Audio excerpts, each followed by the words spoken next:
Yo, what is up guys? It's me, Exactly. Thank you for joining me back on the quest to 200K and hashtag a million a year. You guys already know that you are the real MVPs, but some things happened in the NBA yesterday, so let's just talk about them. Let's get right into it. Lego. Lou Williams, for his entire career so far in the NBA, he has had such a defined role. The sixth man, a Jamal Crawford type player. Come in off the bench and provide instant offense. That was his role. That was all he was good for. I got a question. With the way that he has been playing recently, is it safe to say that Lou Williams, given the opportunity, could have been much more in the NBA? Could Lou Williams have been an all-star level player? The man 50-bombed the Warriors last night in the Clippers' 125-106 win. Yes, the Warriors didn't have Klay Thompson or Stephen Curry, but before anyone uses that as an excuse, remember that they were playing against the Clippers. When you're going up against the Clippers, you cannot use injuries as an excuse. Juwan Evans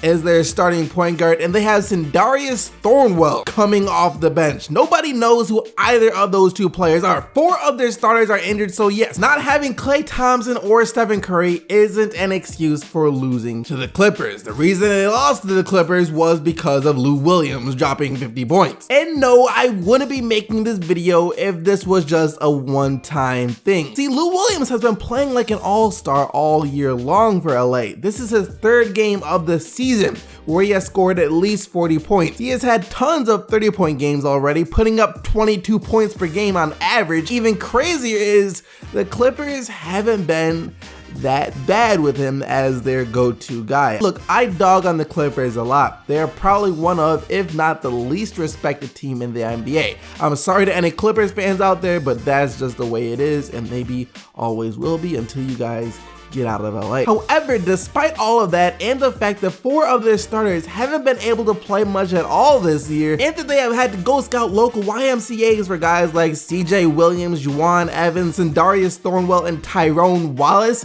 the Clippers still have playoff hopes. Currently, they're on the outside looking in, 9th in the standings, but they're almost at 500, 19-21 on the year, playing with little to no talent outside of DeAndre Jordan grabbing rebounds and Lou Williams getting buckets. Back to the topic of Lou Williams here. Once again, the question was, if he was given this opportunity earlier in his career, could he have had an all-star level career? The main reason Lou Williams has been seen as a 6th man in the NBA for his career is because of his size. He's 6'1", which would be fine if he was a point guard, but coming into the league, his score first mentality had him labeled as a shooting guard. And on top of that, he was also seen as a defensive liability, so the best role for him on a team would be coming off the bench and just getting buckets as a 6th man. But he is proving everything we knew about him wrong this year with the Los Angeles Clippers. In his past 5 games, he is averaging 33 points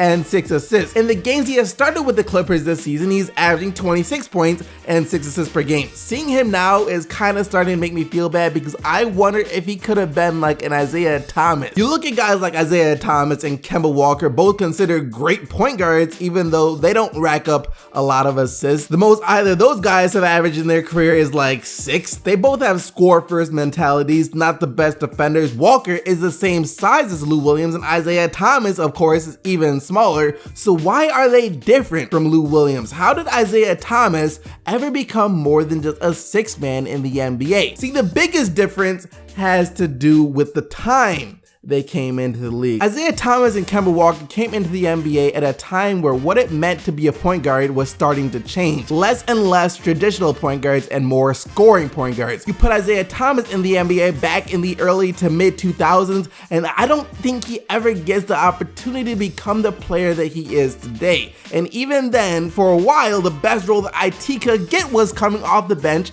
in the NBA. Even when he first got to Boston, they were bringing him off the bench, even though he was clearly their best player. So yes, I think that if Lou Williams were to have come in the NBA today, his career would have been a lot different because the way people think of point guards today isn't the same way we thought of them back in 2005 when he was drafted. Back then, in order to be seen as a real point guard, you had to play the game a certain type of way. You had to play like Steve Nash, Jason Kidd, Chauncey Billups, Tony Parker, or Chris Paul. Chris Paul was seen as like the best thing ever coming into the NBA back then because he had that pure point guard DNA. Pass first.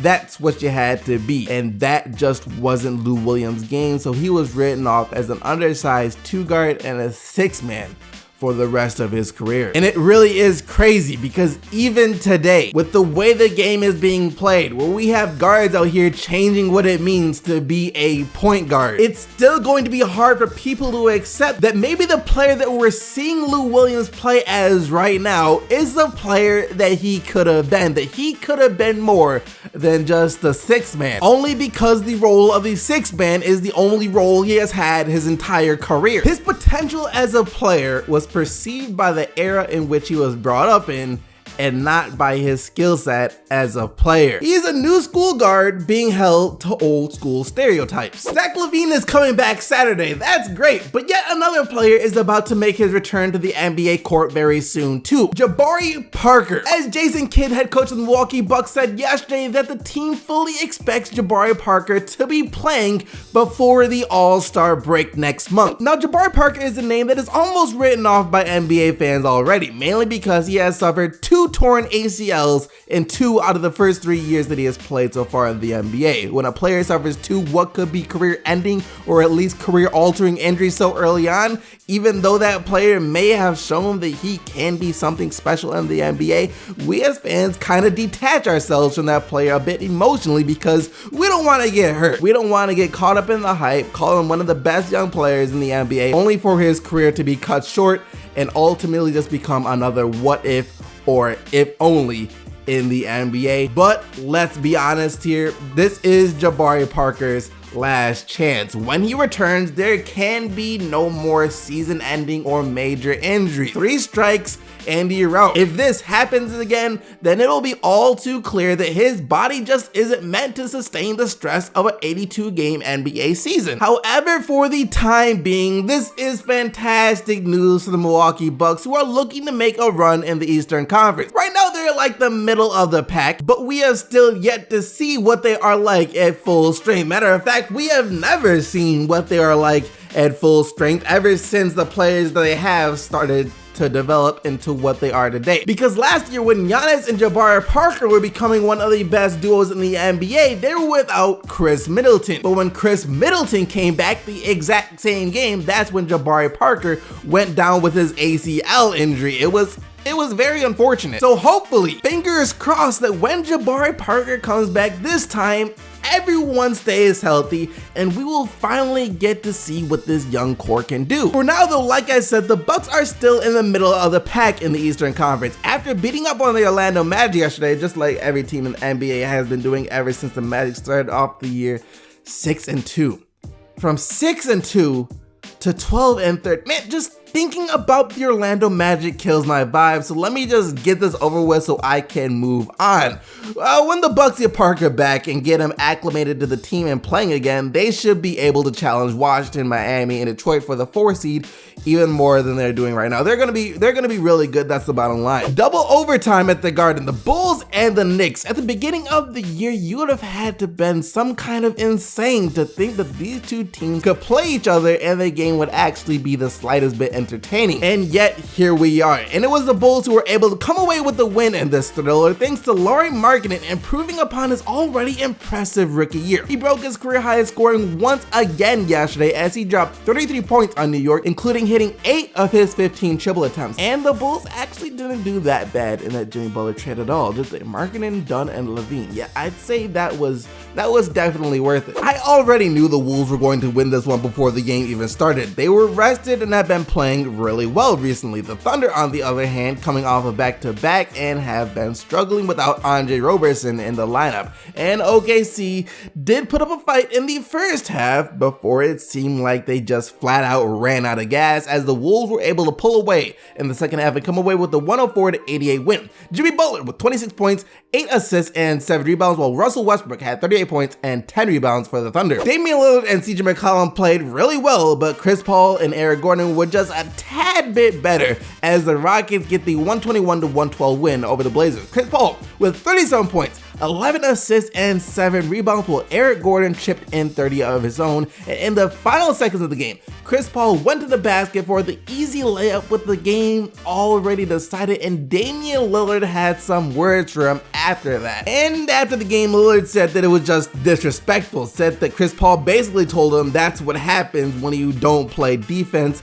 And I guess Chris Paul just has the mindset that you're supposed to compete the full 48 minutes even when the game is already decided, but it's just one of those unwritten rules of sportsmanship in the NBA that you don't score the ball on a losing team when the game is already over. The Miami Heat are back. I can say with confidence now that this is the same Miami Heat style of play that we're seeing in the second half last year. There are some questions about Hassan Whiteside and his availability.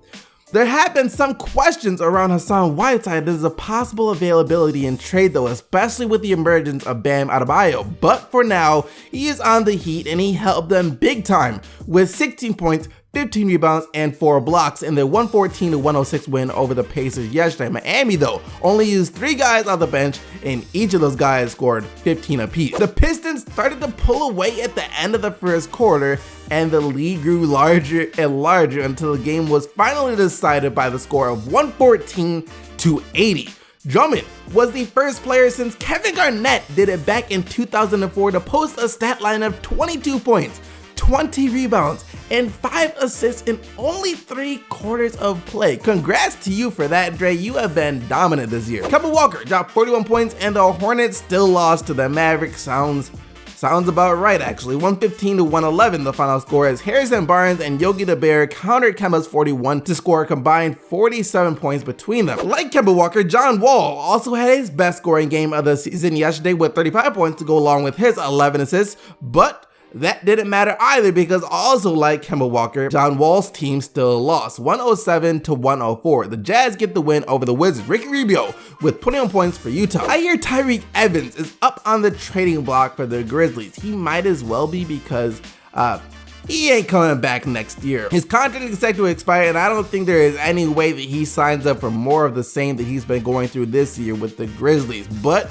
for the time being, at least, they can celebrate this win, as without Anthony Davis, Memphis is able to sneak by with the 105-102 win over the Pelicans. Evans with 28 points and Gasol with 21 points, 10 rebounds, and 7 assists. Nikola Jokic shot 4 of 21 from the field, and of course the Nuggets lost because of that, 110-97 to the Hawks. Dennis Schroeder with 19 points and 10 assists. That wraps up all the action from last night, though. You guys know both the player of the day by clicking this little thing right here. Just remember though, the only players whose team won are eligible to win player of the day. And yesterday, you guys selected Bam Adebayo and his 16 points, 15 rebounds, and 5 blocks as your player of the day. Thank you guys so much for watching. Make sure to smack that like button and subscribe to the channel to join the quest to hashtag a milli in a year, as well as stay up to date with everything that goes on in the NBA on a daily basis. Also, a new episode of The Dish just dropped yesterday. You guys go check it out by clicking the links down in the description box below. But until tomorrow, keep getting the buckets, Team SDC, and I'm out of here. Peace!